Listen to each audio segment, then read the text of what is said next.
Hello and welcome to the channel. We are in the Battle Arena version of StarDrive 2, which is of course an alternative that you can do rather than the campaign. Basically the gist of it is you get a credit system. The first mission you start with 700 credits. You can use that to purchase additional ships, or to purchase additional technology to add on to new designs for ships. And you have your base fleet you start out with there. The battle cruiser is what I've added on with my credits. I unlocked shields for it, and basically made a laser battle cruiser. Which I forgot to set the behavior for broadside. And the gist of it is that you just have to beat these different challenges. And until you unlock additional content in the game with certain challenges that are defeated.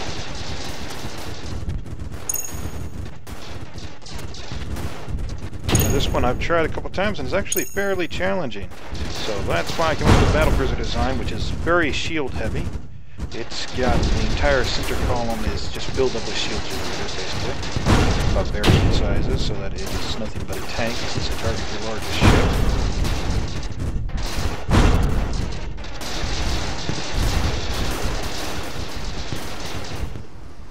And what you have in this mission is 3 fleets of the same size that have you surrounded, and you basically just have to fight your way through them.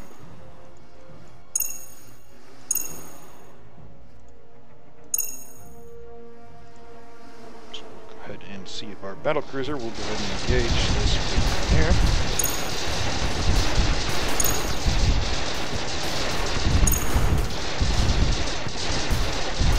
Seems to be holding up fairly decently, especially compared to how it was previously.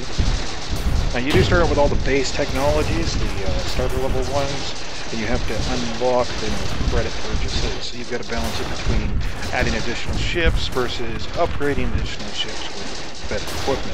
Of course the shield gen is costing 100 credits on its own, so I only had 600, which means I could not fully outfit this battlecruiser design with weapons in the slot like I wanted, because I had to strip it down to make it meet the 600 credit requirement I have left.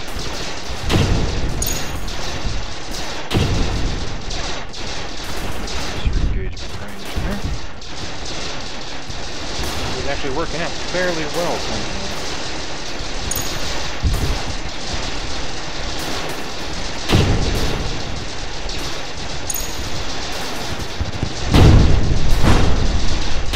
As we discussed previously, the broadside option is great since you can use both broadsides at the same time.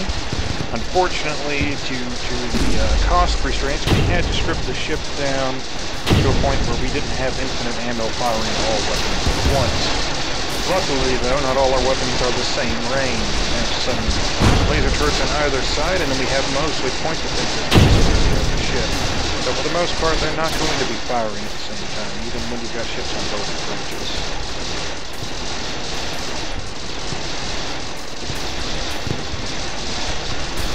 As you can see, they've got their own point defense as well, which is making fairly quick work of our missiles.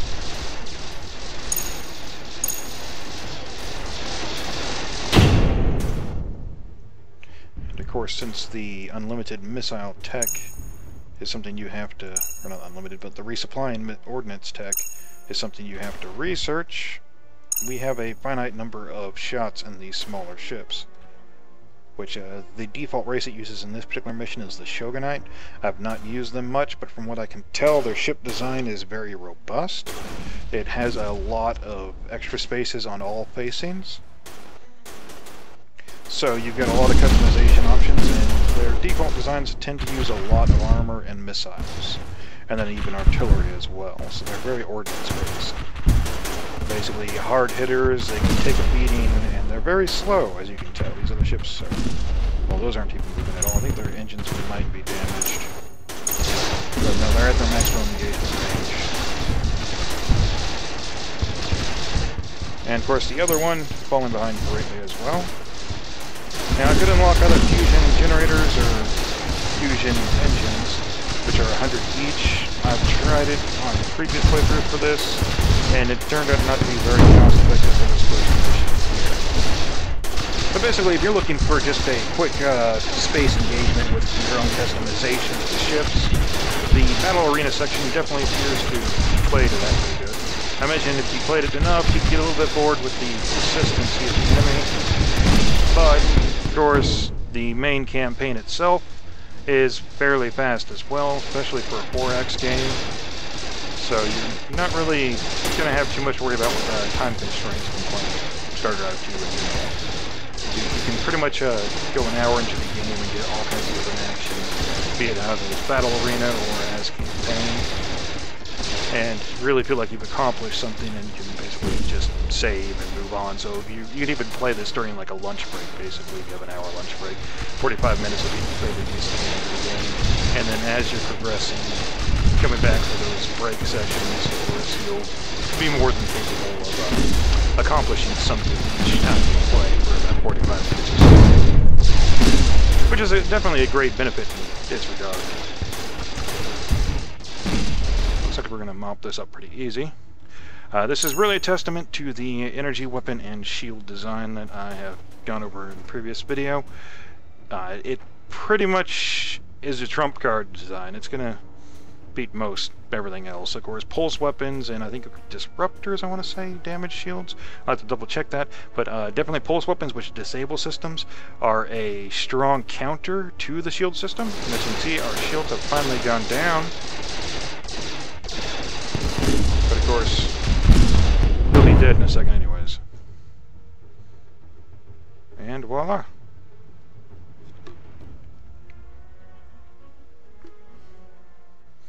And I like that the veterancy for the ships carry over. Even, I don't have fighters in this, but even if you have fighters, they would also have that veterancy as well. You get everything from defense bonuses for defending your home systems to well, valor for number of assists and kills as well. And it just adds up and makes your veteran units not only level-wise improve, which improves their stats, but it also gives them these extra bonuses to really just flesh out that particular ship, so you feel more of an attachment to the ship. Like this particular battlecruiser here has been doing great. It's been wonderful. It's been constantly giving positive results. So, of course, that would be something you would definitely want to keep. Alright, now as you see here, it apparently does continue on, so it's a series of battles in the battle arena, which is great. I could deploy another one of these. I have 705 credits now, but let's go ahead and go back into the shipyard and see if we can't flesh it out. You can see a design here I went with. I've got 4 main generators and then a large series of smaller generators as well. I did augment the engines to have a bit more oomph to its turn rate and speed, which is very small compared to what I've gone with the other races, but considering what I've seen with the Shogunite here, this is actually fairly fast for them, as you saw in the match. And of course our laser cannons with arcs and in range are extended, and point defenses. So we had point defenses and a couple more cannons on either side we had to strip down. And of course power generators, that's kind of a problem for us, which we might actually consider upgrading that. Let's take a look at our market subsystem here. Okay, shield capacitor is a pretty good one. It's basically they ignore the first 10,000 points of damage, and it's just great right there. And of course it gets you on to Tech 2 shields. But basically keep in mind we need to keep about 600 credits for the next one if we were going to purchase the second one, which I believe it does not upgrade what's on the map, so you're going to have to purchase a new one for it to match the upgrades. I haven't found a way to recycle ships or upgrade them between matches as yet. So let's take a look here. We want to go with fusion power, which will get antimatter tech later on, of course. We want to go with fusion engines. I'm actually probably going to go with fusion power, just because that's going to make enough of a difference for me to reduce the number of power generators on this ship. So, go ahead and go with fusion power, and we will start replacing our power systems. We're going to start with the large ones, because the larger version always gives more of a bonus than the equal number of the smaller ones. So these 4 right here, even if we upgrade them to fusion generators, they are not going to equal the power of one of these. So see, it's 20, and that's 100. So 4 of those, that's 80, and then one of these is 100, and it's the same square space. And it's the general principle you get for all of your different components. They've been well balanced that way. So like these small shield gens, they could take up the same space. Let's see, 1, 2, yeah, we'll say basically 2 of them would take up the same space, even though it's 1 space less. And that'll give you 16,000 versus the 20.7 thousand you get from the large shield gen. So you see why it's definitely more favorable to go with a large unit rather than a small. So much so, I think we're actually going to take a quick look at modifying the design to put a singular shield gen on either end. And let's reduce in our weapon count, but we will correct that. Go ahead and put that here.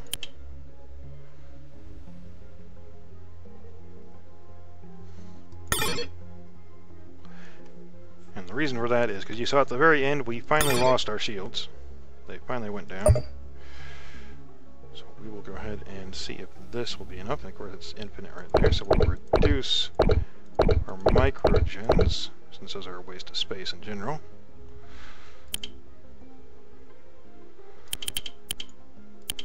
And what I've been doing is basically you flesh out the design the way you want it, see how much it costs, and then slowly start to take, gotta fix that, slowly start to take parts off as you go through and make sure it actually fits what you need.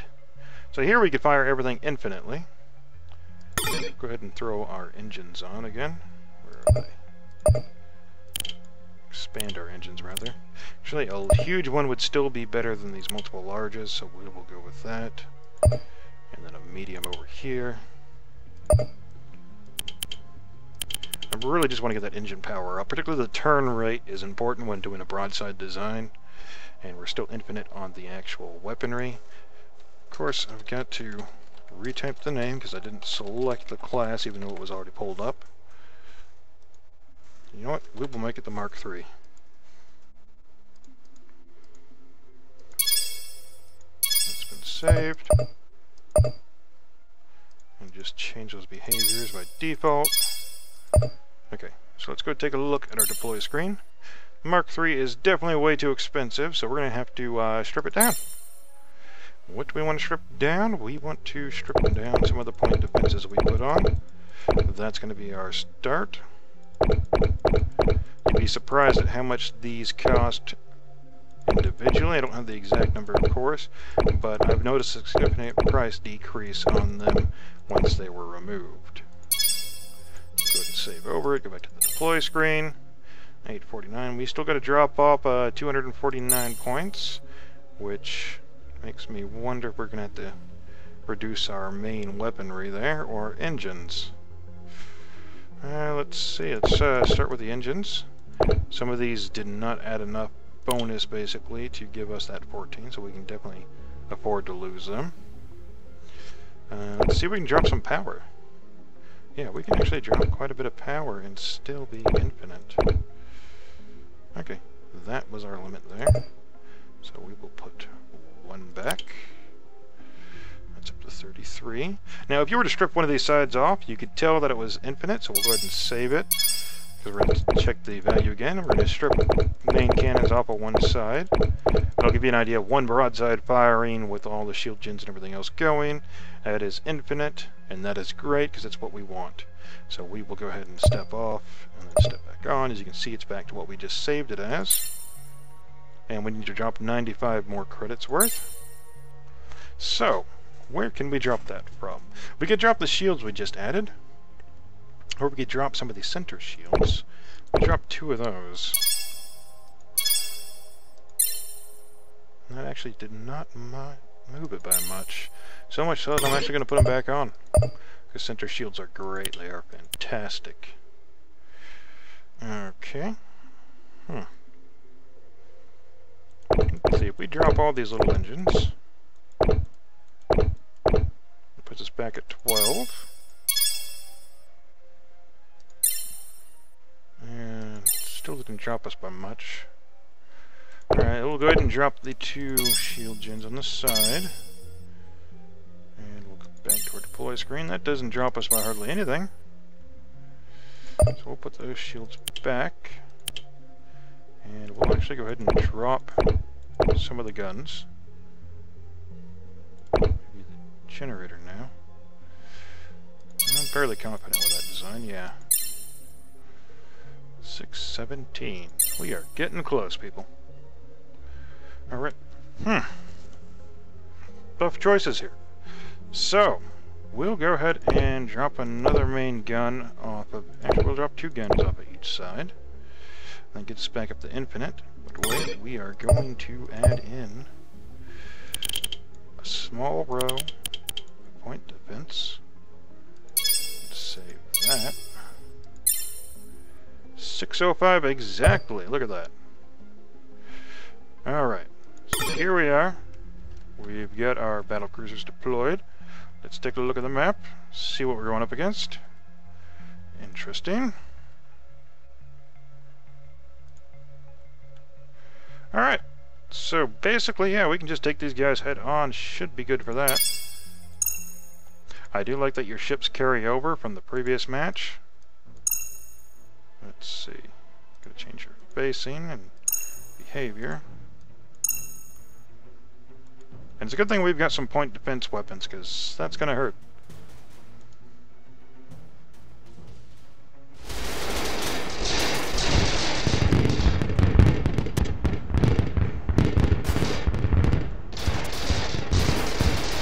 They are absorbing a lot of damage there.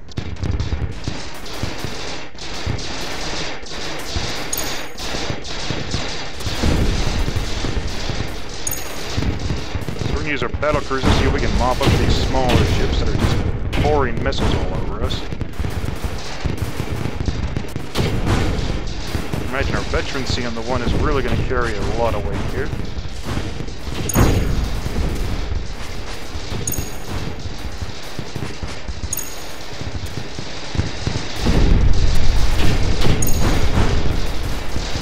Oh no!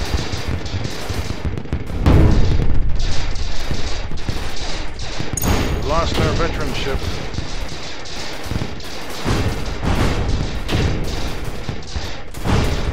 And she's going down as well. Tell knows the main shields are gone.